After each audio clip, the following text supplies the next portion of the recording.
അപ്പൊ പാട്ടുകളെ കുറിച്ച് പറഞ്ഞു. ഇപ്പൊ ഏകദേശം എത്ര പാട്ടുകൾ ഇതുപോലെ അന്യഭാഷയിൽ എഴുതിയിട്ടുണ്ടാവും ലിസ്റ്റ് എടുത്തത്? അത് അങ്ങനെ ഒരു ലിസ്റ്റ് ഇതുവരെ എടുത്തിട്ടില്ല. എന്തായാലും എൻ്റെ ഒരു കാൽക്കുലേഷനിൽ ഏകദേശം ഒരു 100 സിനിമയ്ക്ക് അടുത്തായിട്ടുണ്ടാവും. 100 സിനിമകളോളം എഴുതി. ഇങ്ങനെയുള്ള സിനിമകൾ മലയാള സിനിമകളിൽ എഴുതിയിട്ടുണ്ട്. ഇപ്പം അടുത്ത് ഏറ്റവും ഹിറ്റായ പാട്ട് അല്ലു അർജുൻ്റെ പുഷ്പ 2, അതൊക്കെ റീസെന്റ് ഹിറ്റുകൾ. അതിലിപ്പോ ഏതെങ്കിലും ഒരു പാട്ട് നമുക്ക് വേണ്ടി? അല്ല, അതിൽ എനിക്ക് ഏറ്റവും കൂടുതൽ ഫീലിംഗ് സോങ് ആണല്ലോ ഓട്ടോമാറ്റിക്കായിട്ട്. ആ മല്ലികാവാണൻ്റെ അമ്പുകളോ എന്ന് പറയുന്ന വരികൾ ആദ്യമായിട്ടായിരിക്കും ഒരു പക്ഷേ ഒരു തെലുങ്ക് സിനിമയിൽ മലയാളം വരികൾ ഉപയോഗിക്കുന്നത്. അപ്പം അങ്ങനെ ഒരു ഭാഗ്യം കിട്ടി. അതെ, ഏതെങ്കിലും പാട്ട് നമുക്ക് വേണ്ടി ഒന്ന് പാടാൻ പറ്റുമോ? അത് പാടാം. ഇപ്പം കൃഷ്ണയില് ഞാനിപ്പോൾ പാടാത്തൊരു പാട്ട്, ഇപ്പം അഫ്സല് പാടിയൊരു പാട്ടുണ്ട്. ചെമ്പനീർ പൂവേ നീ അന്നേതോ ഒരു രാവിൽ നീലമഞ്ഞൾ വിരിഞ്ഞ് കൺമുന്നിൽ മിഴി ചിമ്മി. അങ്ങനെ ആ പാട്ട് എനിക്ക് ഭയങ്കര ഒത്തിരി ഇഷ്ടമുള്ളൊരു. അത് നല്ലൊരു അഫ്സലല്ല, അത് വിധു പാടിയതാ. അല്ലല്ല, ചെമ്പനീർ പൂവ് വിധു ആണല്ലേ? വിധു പാടിയതാ. ആ പാട്ട് പാടുമ്പോൾ തന്നെ ഈ ലിറിക്സ് എന്നെ കൊണ്ട് കേൾപ്പിക്കുമ്പോൾ ഇതോട് നമുക്ക് തീർത്താം. പക്ഷേ ആ ലിറിക്സ് കേട്ടപ്പോൾ തന്നെ അത് ലിപ്പും കൂടി ഉള്ള ഒരു സോങ്ങാണ്. അതെ, നല്ല ലിപ്പ. ആ നല്ല പക്ക ലിപ്പ. അപ്പം അങ്ങനെയുള്ള ലിപ്പുള്ള ഈ പാട്ട് എൻ്റെ ഇരുന്ന് എഴുതുന്നത്. അപ്പം ഞാൻ കേട്ടപ്പോൾ തന്നെ ഇത് നല്ല സിങ്ക് ആവുന്നുണ്ട്. ലിറിക്സ് ചെമ്പന്, വാക്കുകൾക്ക് പുതുമയുണ്ട്. ഏത് പാട്ടാണെങ്കിലും ഫസ്റ്റ് ആദ്യത്തെ വരി കൊള്ളുന്നതായിരിക്കണം, അത് നിർബന്ധമാണ്. അപ്പം അത് കണ്ടപ്പോൾ ഞാൻ വലിയ കറക്ഷനൊന്നും ആ പാട്ടിൽ ഞാൻ പല്ലവിയിലൊന്നും വരുത്തിയിട്ടില്ല എന്നാണ് എൻ്റെ ഓർമ്മ. ആ പാട്ട് അപ്പം അംഗീകരിച്ചു. അത് വളരെ ചുരുക്കമാണ്. ഞാൻ ശിശുവായിട്ട് എപ്പോഴും അടികൂടുന്ന ആളാണ്.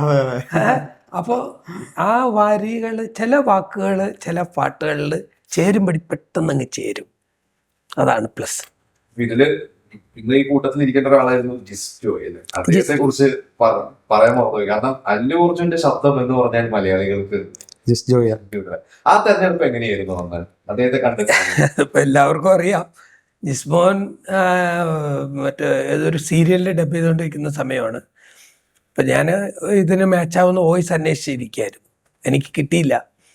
കുറേ പേര് നോക്കി ആ ഒരു ഉദ്ദേശിക്കുന്നത് ആളെ കിട്ടുന്നില്ല. അങ്ങനെ യാർച്ചികമായിട്ട് ആ സീരിയൽ കണ്ടിട്ട് എൻ്റെ ഒരു ഫ്രണ്ട് പറഞ്ഞതാണെന്ന് പറഞ്ഞു. ഞാൻ സീരിയലിൻ്റെ ശബ്ദം കേട്ടു, കുഴപ്പമില്ല. എനിക്കൊന്ന് മണികണ്ഠനോ അങ്ങനെ ആരൊക്കെ വോയിസ് കൊടുക്കുന്ന ഒരാളായിരുന്നു. വിളിച്ച് വരാൻ പറഞ്ഞു. വന്നു. ജിസ്മോൻ ടെസ്റ്റ് ചെയ്തു, നന്നായിട്ട് അയാൾ പെർഫോം ചെയ്തു. അത് കേട്ടപ്പോൾ സത്യം പറഞ്ഞാൽ അല്ലു അർജുൻ്റെ ആ ആര്യ സിനിമയ്ക്ക് ആ ക്യാരക്ടറിന് ജീവൻ വന്നത് ജിസ്മോൻ വന്നതിന് ശേഷമാണ്. 2 ദിവസം കൊണ്ടെങ്ങാനോ 3 ദിവസം കൊണ്ടെങ്ങാനോ ഡബ്ബിങ് തീർന്നു.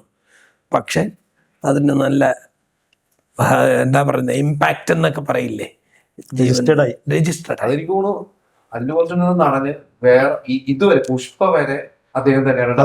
എനിക്ക് വേറെ ഒരു അന്യഭാഷ നടനാണ്. നടന്മാര് മാറി വന്നിട്ടുണ്ട്, പക്ഷെ ആർട്ടിസ്റ്റുകൾ മാറി ചെയ്തിട്ടുണ്ട്.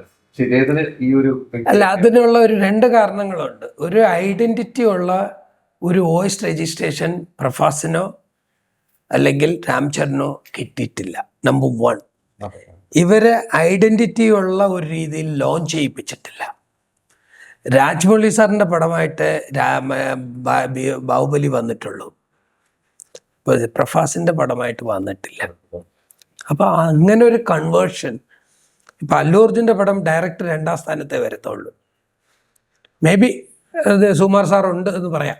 പക്ഷെ അത് ഐഡൻറ്റിറ്റി ഉള്ള ഒരു രീതിയിലുള്ള ഒരു ഇമ്പാക്റ്റ് അവർക്കാർക്കും കൊടുക്കാൻ പറ്റിയിട്ടില്ല. ആ ഒരു രജിസ്ട്രേഷൻ. ഇപ്പം നമ്മളിപ്പം ഷേക്ക് ഹാൻഡ് കൊടുക്കുമ്പോൾ ഞാൻ നിങ്ങളെ ഇൻട്രൊഡ്യൂസ് ചെയ്യുന്നു മിസ്റ്റർ സോ എന്ന് പറഞ്ഞ, അല്ലെങ്കിൽ മിസ്റ്റർ സോ ഇങ്ങനെ ഇൻട്രൊഡ്യൂസ് ചെയ്ത് പോയാൽ ആരുടെ പേരും തലയിൽ നിൽക്കത്തില്ല. ഞാൻ സാറിനെ പരിചയപ്പെടുത്തുകയാണ്, സാർ ഇന്ന ആളാണ്, സാർ ഇന്ന വ്യക്തിയാണ്, ഇന്ന സ്പെഷ്യാലിറ്റി ഉണ്ട്, ഇന്ന പടം ചെയ്തിട്ടുണ്ട് എന്ന് പറയുമ്പോൾ അറിയാതെ വന്ന് നിങ്ങൾക്ക് ഷേക്ക് ഹാൻഡ് കൊടുക്കാൻ തോന്നണമെങ്കിൽ ആ കൊടുക്കുന്ന പ്രാധാന്യം ഒരു വ്യക്തിക്ക് കൊടുക്കുകയാണെങ്കിലും ഒരു പേഴ്സൻ്റെ മറ്റു രൂപത്തിന് കൊടുക്കുകയാണെങ്കിലും ആ കൊടുക്കുന്ന ഇമ്പാക്റ്റാണ് നിങ്ങളറിയാതെ ഷേക്ക് ഹാൻഡ്. അതുപോലെ തന്നെയാണ് നമ്മുടെ മനസ്സിലും നമ്മുടെ ഉള്ളിലും കയറി തുഴച്ച് കയറുന്നത്. അതുപോലെ ഒരു രജിസ്ട്രേഷൻ അവർക്ക് കിട്ടിയിട്ടില്ല. അല്ലു അർജുന അത് കിട്ടി. അതാണ് സത്യാവസ്ഥ. എന്തായാലും ജൂൺ 12 റിലീസ് ആവുന്നത്. കേരളത്തില് എക്സ്പെക്ടേഷൻ നേരത്തെ പറഞ്ഞ പോലെ കോളേജുകളിൽ ആ ഒരു റീല് കണ്ടു എന്ന് പറഞ്ഞു. അന്ന് ജനിക്കാത്തവരോ അല്ലെങ്കിൽ അന്ന് ചെറിയ കുട്ടികളായിരുന്നവരൊക്കെ ആയിരിക്കും ഇന്ന് ആഘോഷിക്കുന്നത്. അവർക്കൊക്കെ തിയേറ്ററിൽ ആഘോഷിക്കാനുള്ള ഒരു അവസരമാണ്. തീർച്ചയായിട്ടും ആ ഒരു എക്സ്പെക്ടേഷൻ എങ്ങനെയാണ്? എനിക്ക് ഇപ്പോൾ എക്സാമ്പിൾ കാലിക്കറ്റ് സൈഡിൽ നിന്ന് ഒരു കുറച്ച് പെൺകുട്ടികൾ എന്നെ വിളിക്കുന്നുണ്ട് ഇടയ്ക്കിടയ്ക്ക്. വിളിച്ചിട്ട് പറയും എന്നാ സാറേ റിലീസ്. അവർ എക്സ്പെക്ട് ചെയ്യുന്നുണ്ട് ഈ സിനിമ കാണാൻ വേണ്ടി. കാലിക്കറ്റ് എവിടെയാണ് അത് കാണാൻ വേണ്ടി. അപ്പം ഈ സിനിമ തീർച്ചയായിട്ടും ഒരു വലിയൊരു ചേഞ്ച് വരുത്തും എന്നുള്ളത് ഉറപ്പാണ്.